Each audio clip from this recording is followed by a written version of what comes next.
Some years back during Prohibition, there was a very young Irish priest came over from Ireland to work in Boston, the Archdiocese of Boston, and it was during Prohibition. And this was his first Saturday in the confessional. He was scared to death. My God, he was scared. He figured that he was going to get murder and slapping the Pope and all that sort of thing. He didn't know what in the world to do, but the confessions were very ordinary and normal until about the fifth guy came in, and he said this. He finished his litany of little sins and so on. He wound up by saying, and besides that, Father, I'm a bootlegger. And his heart went cold. He had never heard the word in his life. He was only about 3 weeks from the books, fresh from the books, and he just was stunned into silence. He didn't know whether it was serious. He didn't know what kind of a penance to give the guy, and he just sat there. Well, after a while, the silence became embarrassing, and the man coughed, and he said, well, would you excuse me for a minute? And the fellow said, certainly, Father. And he walked to the other side of the church where there was an old Irish pastor hearing confessions. So he knocked on the door of the box, and the old man opened up and said, what is it, boy? Well, he says, Father, I got a bootlegger over there. He says, what do I give him? He says, not more than $1.50 a pint.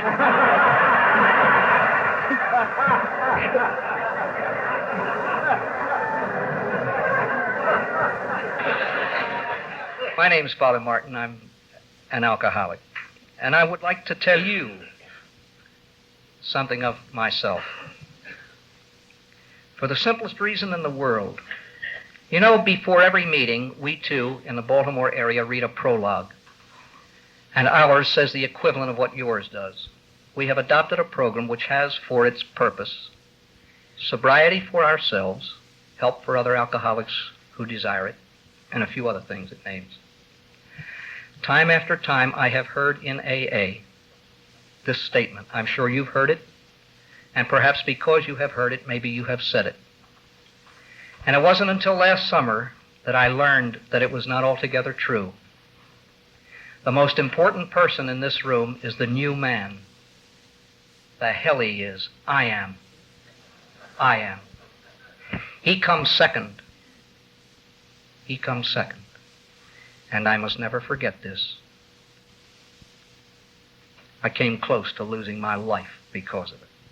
I'm here for me. If incidentally I can help you, thanks be to God. But if sobriety for myself does not come first, help for others will not come second. I wonder why Bill Wilson said, grab this. First things come first. The alcoholic's brain has been compared to a BB shot rattling around in a shoebox. How accurate.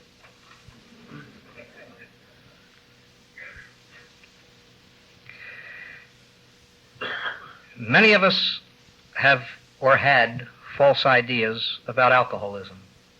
What I know about it, I learned in AA and since. People have looked upon alcoholism from 1,000 different points of view, and yet they say that the eyewitness is the worst. Did you ever hear the story of the orchestra leader at a society wedding who stopped the waltz right in the middle of the music and whirled around in total anger at the people? He said, who called my piccolo player an SOB? And some lush in the back of the room said, who called that SOB a piccolo player? Two people looking at exactly the same thing. Exactly the same thing. And so there are many, many, many different views and viewpoints and opinions.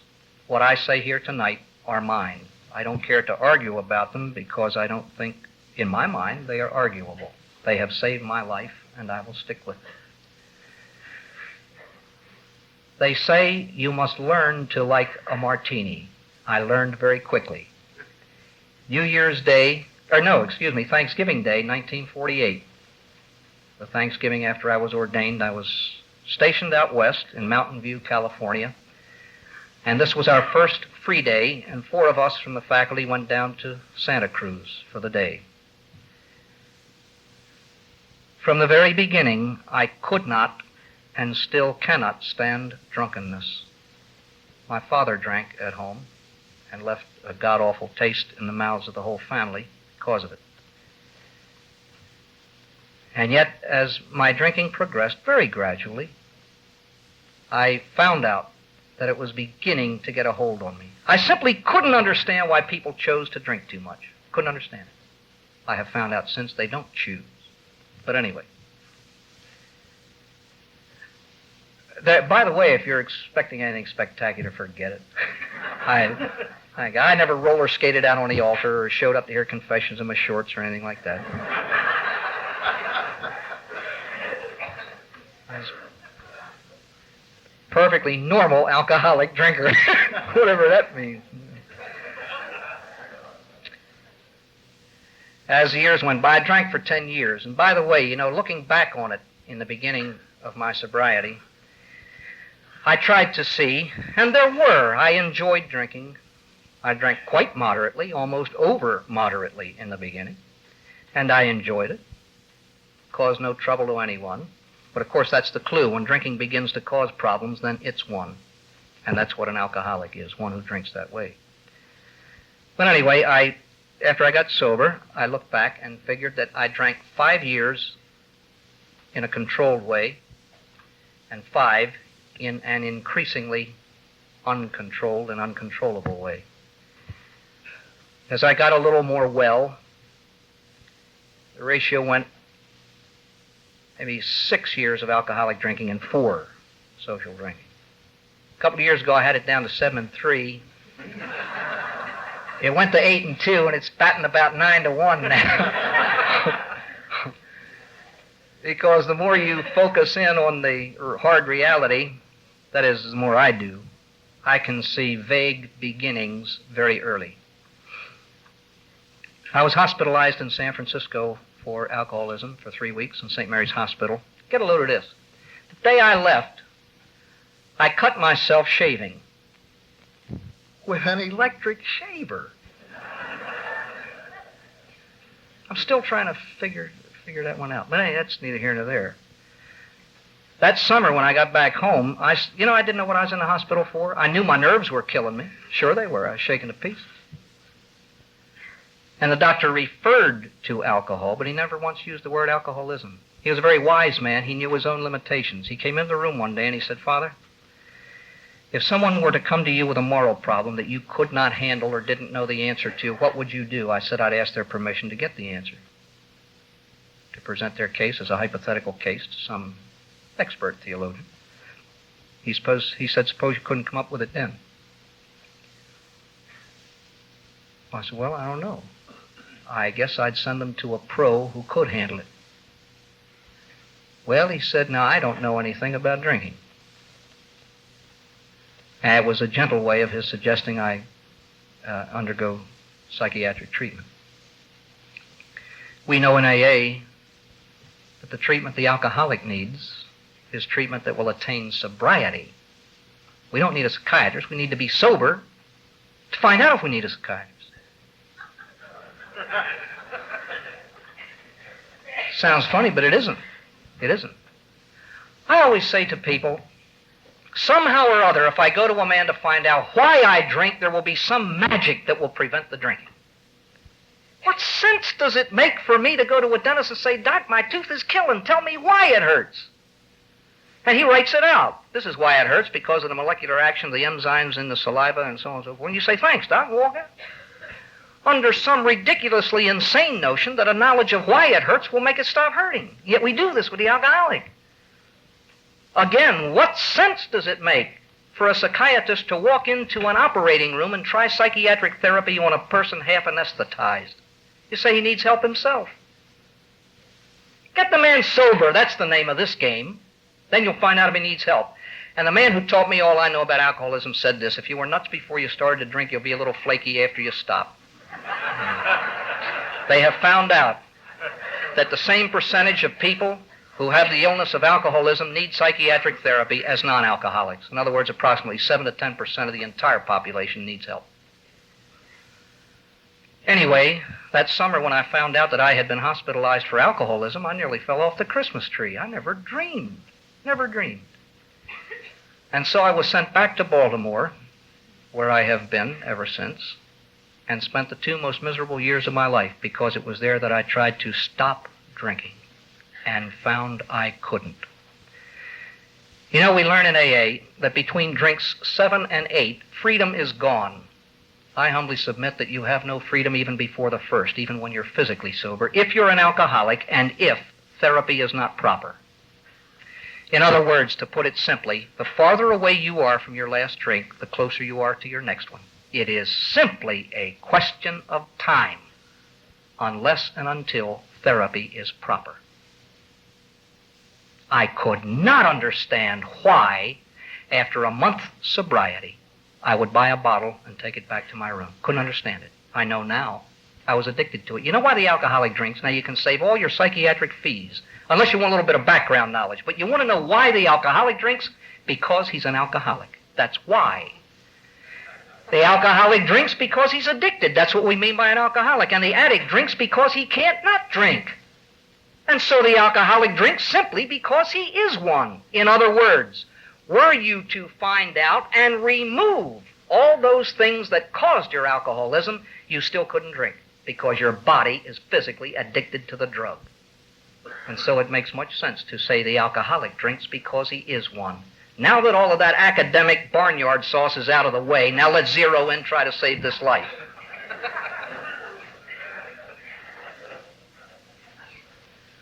I was starting to get scared because I was wondering what was happening to me. One time, God rest his soul, Father McDonald, my superior, always acted toward me like a father, kindly and gentle, and yet sometimes stern.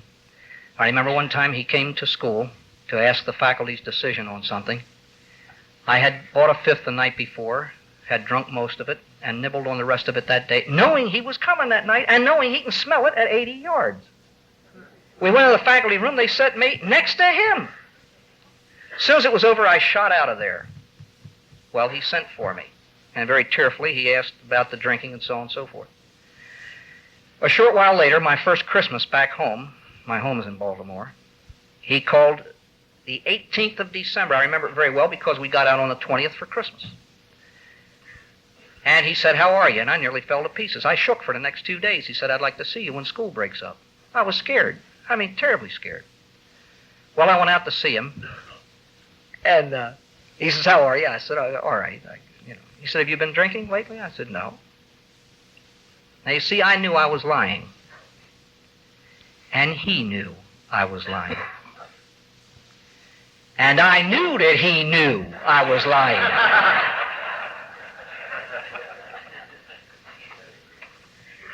And yet I couldn't not lie. Well, ultimately he said, "We're going to send you away." And with that, a huge weight was lifted from me. Unlike most alcoholics, I was seeking an answer, but nobody had it. Thank God nobody asked me the questions. I'd have died of fear. But, like, where's your self-respect? Hell's fire, the alcoholic's been looking for it for the last 8 years or so. Why don't you drink like other people? I had been trying every time I picked up a glass. So he sent me to a place called Guest House in Lake Orion. And I met the man who runs it, Rip, on a Sunday afternoon. And within 10 minutes, I felt closer to this man than I had ever felt to anyone else. And he said to me the thing, I believe, that facilitated my getting well. He said, "Father, I know all about your education and your background. It didn't work, did it?" I said, "No." He said, "Leave your brains right outside that door." Now, I offer that for what it's worth. I have never met a man too stupid to get sober, but I've met plenty too smart to. Too often our brains get in our way. Health, wealth, and brains are the alcoholic's worst enemies because he never knows how to use anything right. He said, if you want to get well, he handed me a list of 12 things to do. They're written in the past tense because they've been done and they've been found to work. He said, don't question, do them. For those of you who are new to the program, do the steps, then talk about them. Thank God there's more hot air wasted or disseminated through AA rooms on the part of jackasses that don't know what they're talking about. Damn it, you're playing with my life when you talk. I wish to heavens you'd know what you're talking about. So Rip would explain these steps, and then he sent us off to AA meetings. Basically, that was the therapy of Guest House. The 12 steps of recovery, this is AA. The paradoxes of alcohol and alcoholism. You know what alcohol is? A liquid. You know what a liquid is? It's a substance that takes the shape of its container. It doesn't even have shape of its own. and yet it controlled me, body and soul. She's the most relentless of all pursuers. She holds out the world in the palm of her hand and gives the opposite of what she promises, yet I drank. I'll make you 10 feet tall. She reduced me to having to jump to touch bottom, but I drank. I will make you king.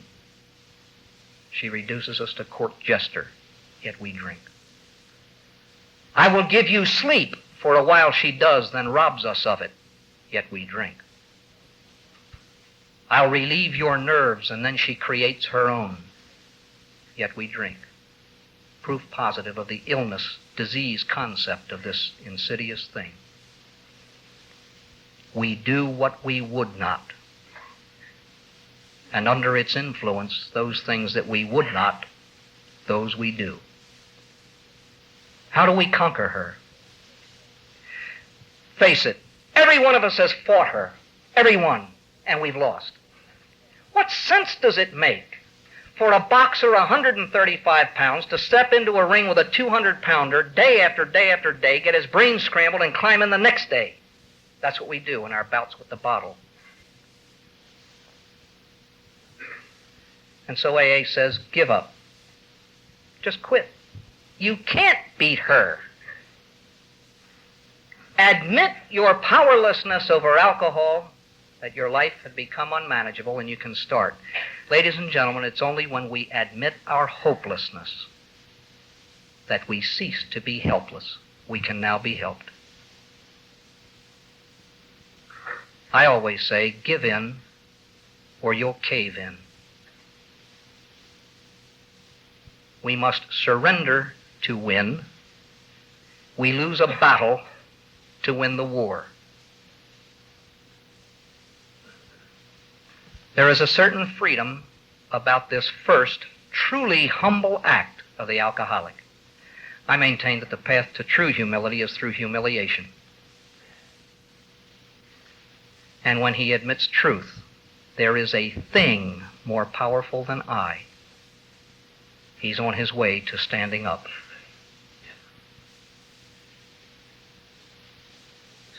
It's indispensable. It isn't a step that we take every day. It's an awareness that we deepen constantly. I can't drink. Your life had not become unmanageable. You didn't lose jobs or were committed or arrested. You never fought publicly. You never embarrassed your family in public, so your life wasn't unmanageable. Use what is left of your think tank and think back on the days when you drank. Alcohol controlled my mind. It controlled my mind. It dictated my choice of friends. It dictated where I went and when. It dictated what I thought about. The alcoholic's reality is alcohol. Alcohol. It's the only thing that makes sense to him. Ask an alcoholic this question. What would you do to an enemy who robbed you of your wife, your children, your self-respect, your money, your job, everything? I'd kill him. How about alcohol? She's done all these things. And the answer, it's all I've got. What do I do? In this perfectly hopeless state, I can't handle it. If I continue to try, it will kill me. I walk into a room full of people who said the same thing, but they're not drinking. And here's a man hadn't drunk for 10 years, another 8, another 6, another 19. So how'd you do it? They say, well, I came to believe that since it wasn't in me, that a power greater than I am could. Oh, I quit fighting now. It doesn't say I came to believe in God or came to believe in a power greater than myself. It says I came to believe that a power greater than myself could restore me to sanity. What are you trying to say to me? God, I resented that word. Don't let it frighten you. I heard Bill Wilson say from his own lips, a kleptomaniac is one who steals, but without freedom. It isn't his fault. And we call him a sick man. He's picked up time and time and time again, and the judge finally says, if you steal anything else, I'll throw you in jail. You're on probation now, and the fellow says, thank you, Your Honor, walks out of the court, down the street, into the Five and Dime, and picks up a nickel package of bobby pins. That is insanity. In what sense? In this sense. Sickness of mind. That's all. The ancients had an expression, mens sana in corpore sano, a sound mind in a sound body. What do you mean by sound? Healthy. And you just heard the word, sana in corpore sano. That's the root word from which we get two English words. Physical health, sanitation. Mental health, sanity. All it means is soundness or health. Now, if I say that alcoholism is a disease or an illness of body, mind, and soul brought about by excessive uncontrolled drinking, then sanity or sobriety is health of body, mind, and soul. That's all it means. A healthy mind. Face it, we've been living on our emotions all our drinking lives. And I was told that it takes a minimum of 2 years for your think tank to function properly and normally again from your last drink. 2 years. I didn't want to hear that. Now, if you don't believe it, stay sober 5 and look back on them and prove me wrong. All right, now what do? Hope now has been born. I admitted I couldn't handle it. I have to... Look, I've got to come to believe that a power greater than I can do it because I'm looking at sober people. And they're doing it. And they said we made a decision to turn our lives over to them. Oh. Now, notice the psychology, the knowledge of human nature all through these 12 steps. The preparation and then the doing. The preparation and then the doing. I admitted I was wrong, then I came to believe.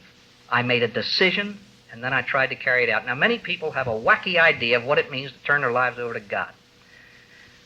Love is not so much the fact that two people gaze into each other's eyes, but the fact they gaze in the same direction. I find out what God's will is, and then I try to conform mine to it. In other words, there's a job for Him to do and a job for me to do. He provides the strength, and I use it.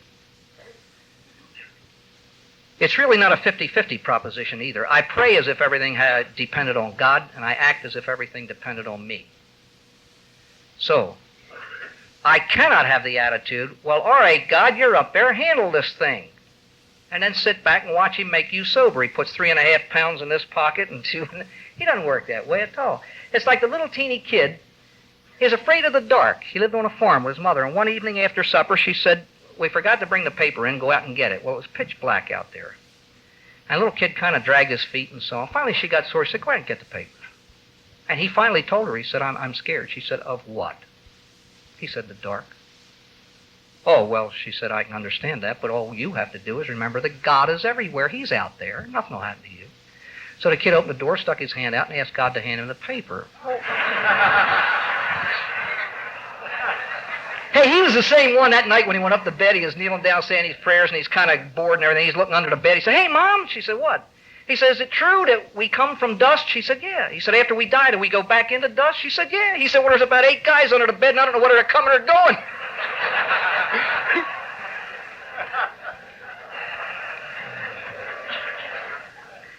You know, it's funny, you get up here talking after a while, and then everybody looks so serious, you know. You got all those beady eyes focused on you. I begin to get scared. I don't know what you're thinking. I got to toss one of those out. One that Dave likes, and before I forget, I got a good memory, but it's short. There was a plane load of people took off on an Alitalia ship from LaGuardia, and they were going to Rome. And they're airborne about an hour and a half when the swoosh of the PA system came on, and you hear this voice. He said, hello, this is your pilot. He said, we are welcoming you aboard the ship. He said, in a few minutes, he said, the pretty stewardess will come along and serve you a nice lunch, and we hope that you enjoy. But before she come, we got 2 announcements to make. One's good or one's bad. So he said, I think I'll give you the bad news first. He says, number 1, we lost. He said, I don't know where we go. But he said, announcement number 2, this is the good news. He said, we're making a damn good time. This is the perfect picture of the alcoholic. He doesn't know where the hell he's going, but he's making good time getting there.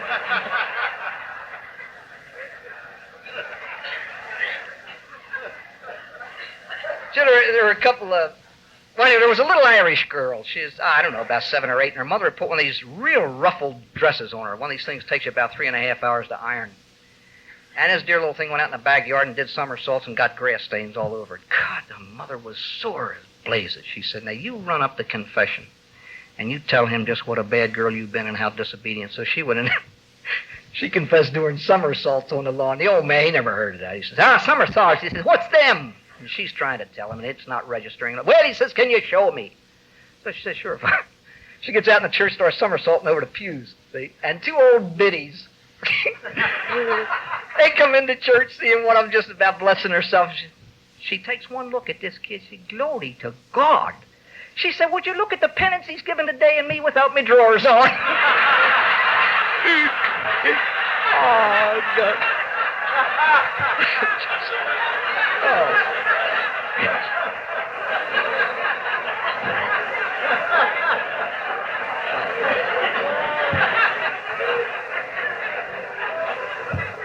I don't know why I get inspired every night. Oh,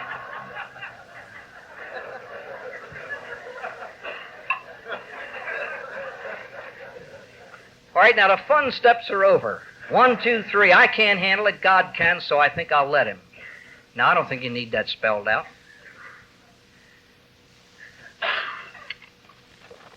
I've heard this many a time from a guy sober 15, 20 years. I don't care why I drank. Well, I'll tell you, you don't have to know why to get sober. But you better find out why in order to stay sober. And this is why Mr. Wilson and Dr. Smith put in steps 4 and 5. Know yourself is a basic tenet that mankind has told himself from the beginning. So we took a fearless and searching moral inventory of ourselves. They say, you know, like, look at your good points, too. Like what?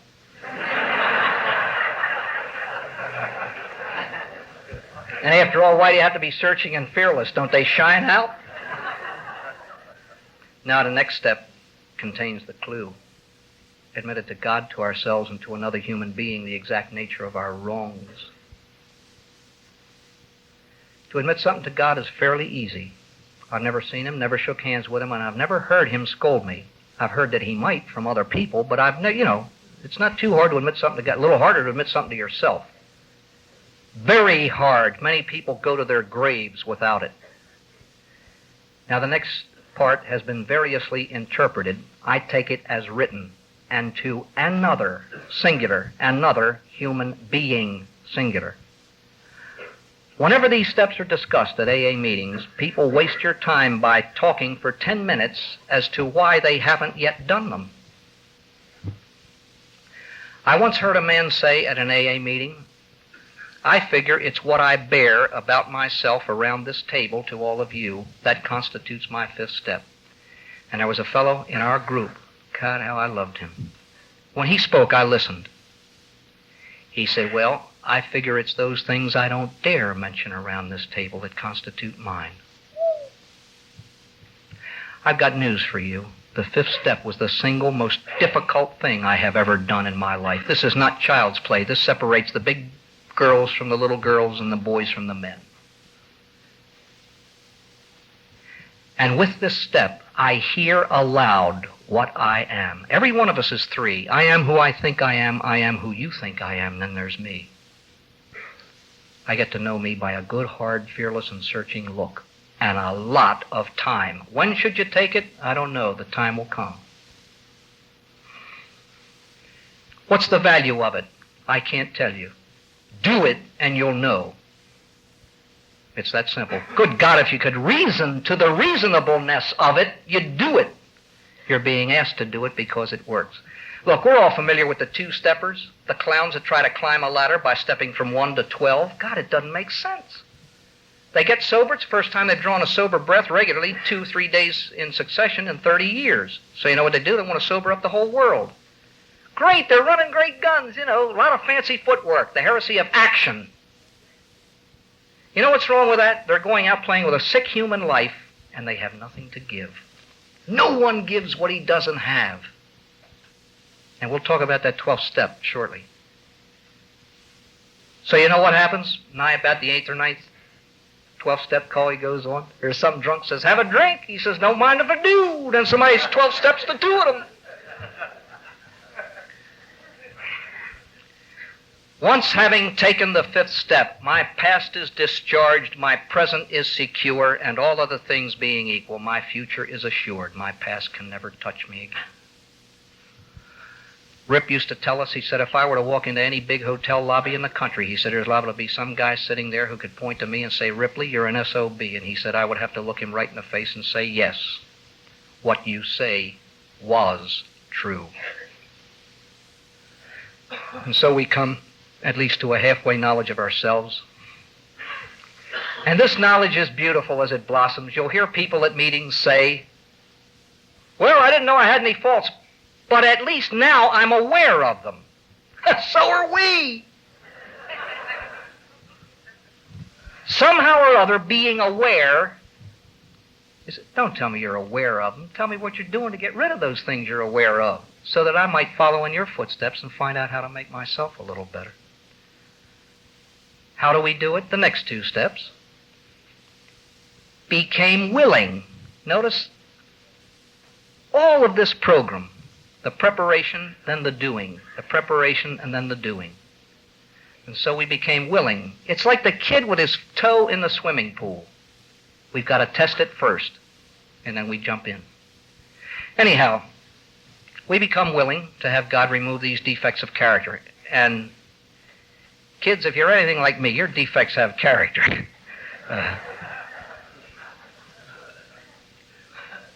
And the only bit of advice I can give you is, if you don't want them removed, don't ask. Don't ask. Because he'll perform spiritual surgery on you that you might not get over in a hurry. Humbly ask God to remove our shortcomings. He will do it His way. Just as He got us sober His way. You don't know what God's will is? You can go to your grave knowing only that He wills your sobriety. His way through these 12 steps. Through these 12 steps. How often have you heard a man or woman, or how often have you been that man or woman who tears into an AA meeting at night and says, boy, I had a rotten day. I really need this meeting.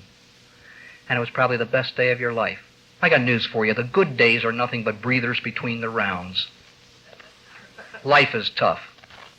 Look, it's easy to stay sober when it's easy. It's easy to be good when it's easy.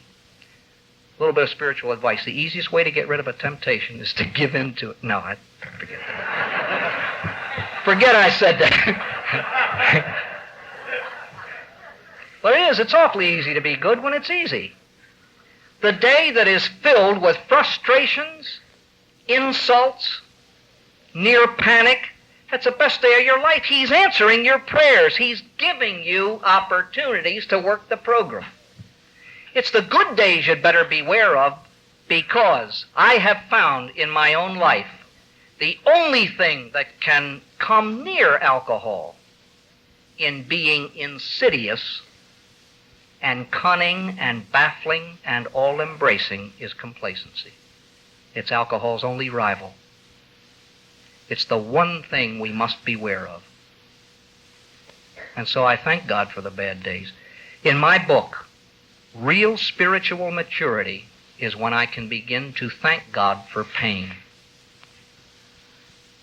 I'm a little leery about talking about that, because every time I talk about pain, I get a truckload of it.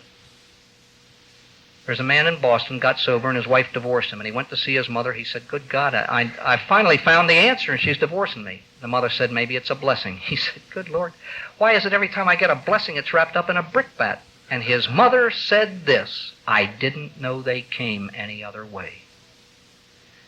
How often have I heard it said, I don't thank God for my alcoholism, but I thank Him for being in AA. My God!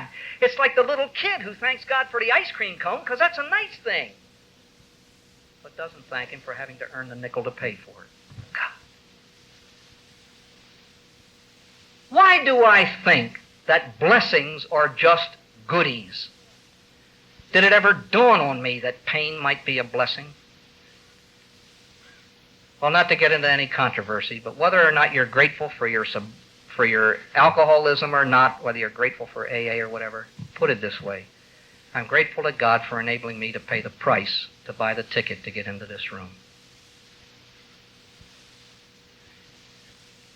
Made a list of all persons we had harmed and became willing to make amends to them all. Notice the willingness and then the execution. Here is where the aid of sensible people, a good sponsor, will help you. Because the next step says, made direct amends to them all, except where to do so would injure them or others. My God, I had to make an amends to a priest whose wine I drank after Mass to the tune of about a case over many months. 8 years after I was sober, I felt like a jack. However, just a hint, and I learned this in the beginning, and it helped me immeasurably. I have sat around AA tables and heard people tell others, do it, it will make you feel good. It's like dangling candy in front of a child. I don't make amends because I'll feel good. If I feel good having made an amend, that's bonus, that's gravy. Do you know why I make amends? Because I should. My God, it's that simple. It's a question of justice. You know, it's one thing to stand on the piano and lead the singing at a New Year's Eve party, but it's another thing to go into your neighbor's house on Saturday afternoon after the 19th hole and hop on his piano in your golf shoes and puke all over his rug. And whether you're blacked out and don't remember it has nothing to do with it. It doesn't say, became willing to make amends to those people that I willingly harmed or knowingly harmed. It just said that I had harmed. Let me put it this way. Here's a kid who accidentally knocks a baseball through a neighbor's window. He did not will to do damage. So he goes over to her and he says, I'm sorry. She says, you're forgiven. That'll be $4.98. The same way here. Now, I got that notion. You don't do it because it makes you feel good. You do it because you're supposed to, from Rip. He used to write for Look magazine, and he gave them an unholy fit when he was drinking. And when he got well, he went back to apologize to them. And Look, as you know, has an entire building in New York, and he started from the top floor down apologizing. Everybody's saying, forget it. Good Lord, it's wonderful to see you sober and happy and productive and functioning again. This is wonderful, except one man. So he's halfway down the building, went into his office. Now, this is a direct quote. Rip went in. The man didn't invite him to sit down. He sat there sucking on his pipe, and this is exactly what he said. When Rip finished his spiel, he said, Ripley, you were a son of a bitch then, and you're one now. Get the hell out of my office. Rip went out blazing mad, blazing. And he said, I walked down toward the elevator shaking. And he said, I pressed the button, and as I waited for it, he said, this thought struck me. That man did not have to accept my apology. I had to give it. These are the antics of a man. That step doesn't say, except where to do so would embarrass me. You see, these are things that husbands and wives can't cover up for us anymore. These are things we must do ourselves. This is the guts of the program, these middle steps. Continue to take personal inventory, and when wrong, promptly admit it. Many people think this is interpersonal relationships. My God, you can be wrong in the solitude of your own room by making a rash judgment in your own mind. It's an admission to God and yourself that has to be made here. And then we're told to pray. God, how difficult that is for us. And yet, very briefly, just to put a reasonable basis under prayer. It's not a pietistic, sloppy something. It's the most human thing you can do. See this picture? It resembles God. You know why? It is. God is and it is. At least they enjoy that in common. A blade of grass more closely resembles God because it has life. Animal life is even more refined than vegetable life, and human life is the noblest of all. It's highest on the hierarchy of beings because we're made to the image and likeness of God. We have minds and wills. When I use my mind and I use my will, I resemble God, even though I use it for evil. But when I use it for what He uses it for, I most closely resemble God and most fully fulfill my nature. Well, what does He think about and love? What does He use His mind and will on? Himself. He knows and loves Himself from all eternity because He's the perfect being. And when I focus my attention on God and love Him, that's prayer. So prayer is the most reasonable thing we can do. And yet I find that many of us are well schooled in whatever our profession is, and we're children as far as the spiritual life goes. And so we learn. I have this to offer you because I have found that it has worked for me. Pick a time which will be the same each day. It may be a little more difficult one day than another, but pick the time which is most conducive to it each day. Most of us can't pray for a half hour, an hour. When I first went to seminary, I couldn't understand these guys going to sleep between 6 and 6:30 a.m., Here's all this new stuff, and I'm meditating and dreaming and praying. After about 3 months, I found out real easy how they could go to sleep. So pick a time of the day when you can do it. Make it only for 2 or 3 minutes as long as it's effective. And I would suggest using some kind of help. That little 24-hour-a-day book I wouldn't be without it. Now, for those who argue as to what's the best kind of prayer, I say this. Would you wear tennis shoes to a banquet or a tuxedo to the beach? Prayer is different because there are different needs. It isn't that one is better than another. It's one is more suited than another at this time or this place. I once knew a priest used to smoke his pipe while he said his breviary, and somebody said, well, who ever heard of smoking while you pray? He thought, well, he said, I don't know, but I don't think God is too insulted if you pray while you smoke. It's all in the point of view. We have formulated prayer, the Our Father. We recite it at the end of every AA meeting. The Serenity Prayer, a formula of prayer we recite at the beginning. Some people say, well, I find the only good prayer, and I discovered in AA, is conversation with God. There's other prayer in which not a word is spoken. Heart to heart speaks in silence. So that some kind of prayer is good at some times, other kinds at another. And then we come to the crowning of our program. Please notice the wording of the 12th step. Having had a spiritual awakening as the result. It doesn't say a result, it says as the result of these steps. That's what all 11 of these steps point toward. The spiritual awakening. And what does it mean? Bill Wilson told us this. He said, look at yourself now and look at yourself in the middle of your last drunk. Do you see a change? If there is one, as a result of trying to work this program, you have had a spiritual awakening. Normally, it will be a very gradual thing that you won't even be aware of yourself. Then it says, sought to carry the message to other alcoholics. Now I go out and try to help somebody after I've done or continue to perform these 11 steps. It's only then that in fear and trepidation, I take it out to others and try to practice these principles in all our affairs. Try to apply the principles of AA to our whole life. Many years ago, you know why AA works? Simplest reason in the world. Bill Wilson dared to dream the impossible dream. He fought the unbeatable foe, bore with unbearable sorrow, and ran where the brave dared not go. With his last ounce of courage, he reached the unreachable star, a precious, priceless crown of sobriety. But he was a man different from all men who came before him, because having achieved and gained what he sought, he then really acted like God.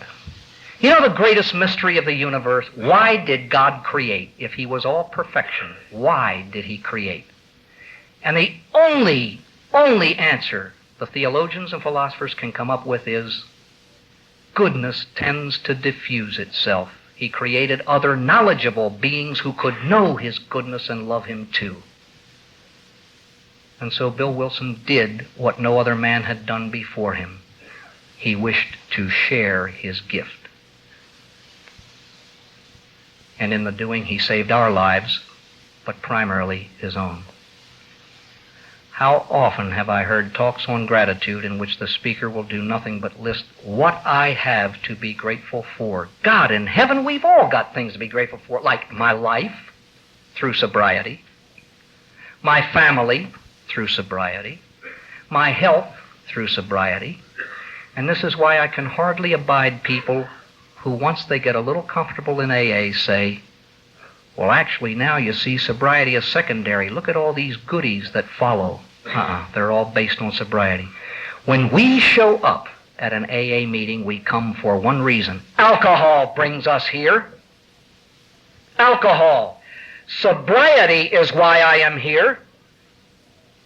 The rest is incidental. If the good God chose that I should spend the rest of my life in prison but remain sober, that's the name of the game.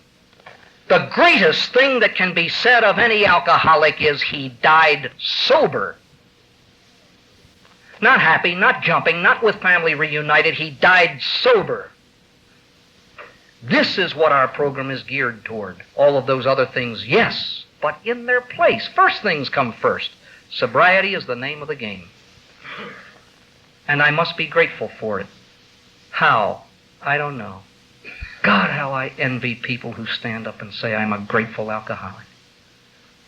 How I truly envy people who say, I work these steps to the best of my ability. As God is my judge, I don't think I've done anything to the best of my ability.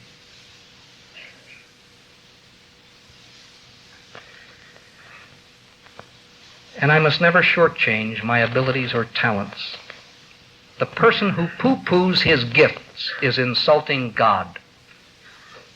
Did you ever go to a party and you know there's some clown there that plays the piano and say, we'd like to sing, would you play? And he said, oh, I don't play very well. And you say, oh, excuse me, I thought you did. Try that one on him the next time. You see the tongue drop down to his belly button. He's there waiting, waiting to be begged. God. And this is humility? It's phoniness. I don't even know what humility is. I'll never be humble. They say the one characteristic of humility is that the man who has it is the last to know it. I only hope to God I'm less proud on my deathbed. And probably it'll take that to do it. And so it's hard to be grateful. I actually fear for my lack of gratitude. And that is why I say a 3-word prayer every single morning after communion at Mass. I don't even put a please on it. Make me grateful. If one can command a God, I try. Ingratitude is the most repulsive of human characteristics. Is this not true that we turn aside from a child who is an ingrate, and it isn't even his fault because he hasn't been raised properly? A child who doesn't say thanks is just repulsive. It's not his fault. Ingratitude has been called the halitosis of the soul. It makes God turn his head aside.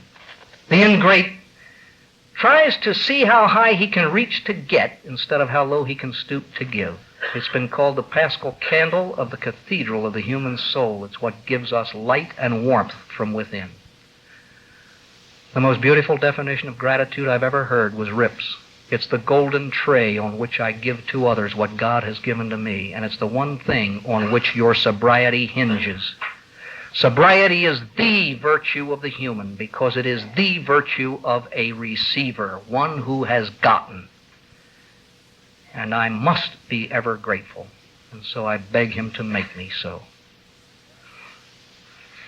Well, it sounds like the end of a beautiful story, but it isn't. I got sobriety the easiest way possible, and I always maintained that it was handed to me on a golden platter. And it was. And after he thought that I had attended a decade of meetings and perhaps had learned a little bit of something about AA and its principles of living, the good Lord then whispered very quietly that he was now going to ask me the price. But he whispered so low, and I was so busy that I didn't hear him.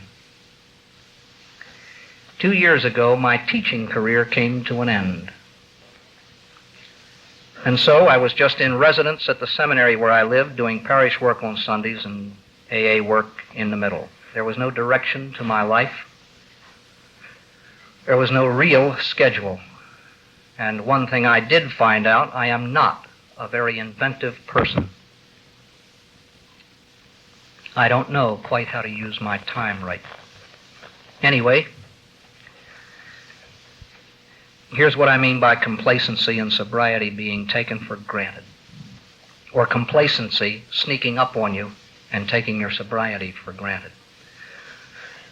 I began to live opposite to what most people do. I was staying awake at nights and trying to sleep my days away. And then I would like to speak to you now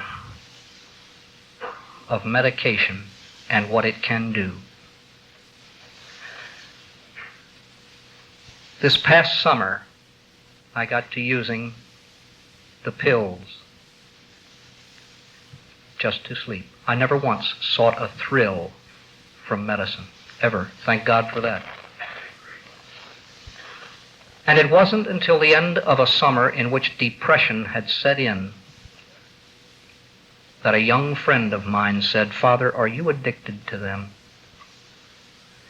And I had sense enough left to know the one question to ask myself: are they causing problems? And the answer was yes, because what makes problems is one. And then, thank God, I knew what to do about it. But before that, I'd like to tell you something of depression. At the end of his own first 12 years of sobriety, Bill Wilson went into a 5-year period of depression. Oh, I don't mean having a bad day or where everything is gloomy. I mean this god-awful, indefinable thing that you can actually touch, where everything is bleak. Everything is bleak. Where you cry and sob by the hour. Where you are so afraid that the only reality in your life is fear. And you're afraid to get well because you don't know what good health will be like, and so you cling to your fear because that's all you have. Despair is one thing in the pages of a theology textbook, and it's another thing in the pit of your guts. What brings you out of it? God only knows, and He won't tell. He does it in His own way. It's not because you're off your program. I don't think Bill was off of his. You know what I have come to believe about pain? Nothing but good comes from everything.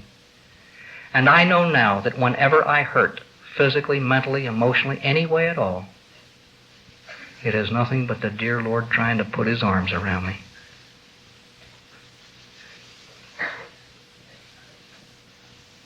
Because you see, if I didn't believe that, God knows.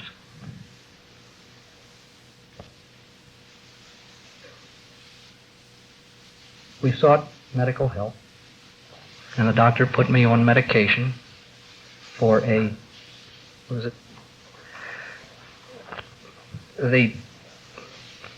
idea was that it would be for about 3 or 4 months, and I knew in my heart that it had to be for no time at all, so I stopped.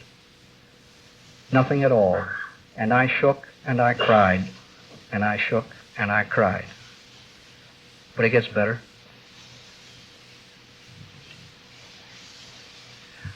The only thing that I tell you this for, you know, I've often tell some people who ask, don't ever say anything at an AA meeting that doesn't have a purpose to it. And so I tell you all this for a purpose. God let me learn a beautiful lesson from this, and nothing but good has come from it. And I'll tell you what it is.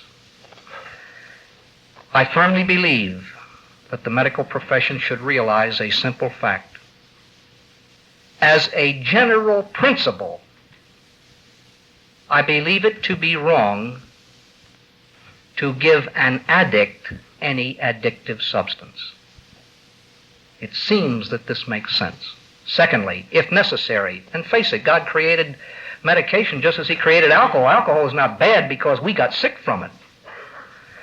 Medication should be taken under strict supervision in a hospital setting, whereby the nurse gives the medication, watches you take it, and leaves the room. And it should be for the shortest possible term. The shortest possible term. Well, doctor, I'm shaking. Well, damn it, shake. You won't die. I know that this is an ill, it's a cancer in AA today. When a young friend of mine says, my God, Father, I see them trading pills at AA meetings. I beg you, flush every pill you own down the toilet unless you are under the care of a knowledgeable doctor. And you absolutely need it.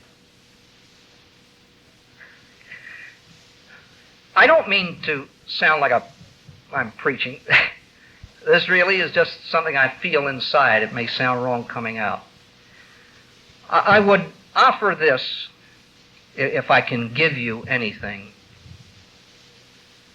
And I'm going to break the rule by giving it to you. Never give advice. Now, I'll tell you what I mean by it. Never give advice unless it is asked for, and then only reluctantly.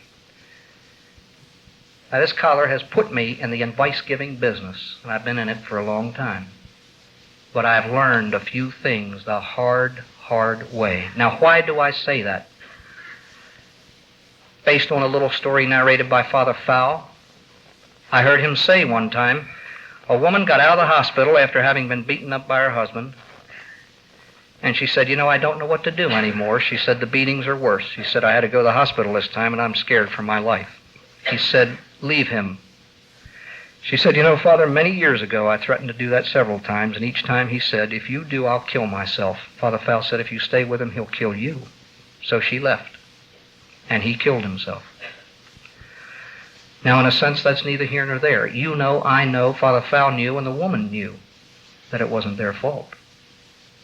But that doesn't make any difference when you go the rest of your life knowing that somebody has died under those circumstances. Do you know how I have learned to give advice? I give it, but this is the way I give it. Most people do not come seeking advice. They come seeking backing. Here's a husband and wife. They're having a problem. I know. Let's go to him. He'll tell us what they mean. He's going to tell you off, pal. He's going to back me up. He's thinking the same thing. Now, there are three sides to every argument. Your side, his side, and the right side. Now, remember what we said about point of view, how it can get all slopped up. Who called that SOB a piccolo player? That's the way stories are told, from one's point of view. So after a story is all finished, and I see it the way it is told, here is what I say. Based on what you have told me, here's what I think I would do. Don't we call this a family disease? Aren't the people who live with alcoholism sick? Don't they want decisions made for them? And who will they blame for decisions that go wrong? And the decisions go wrong because they don't fulfill them as you give them. Leave the decision-making up to them. Now, I'll tell you, I'll give you a perfect for instance of exactly what I mean. Lady called me on the phone about, 2-3 months ago.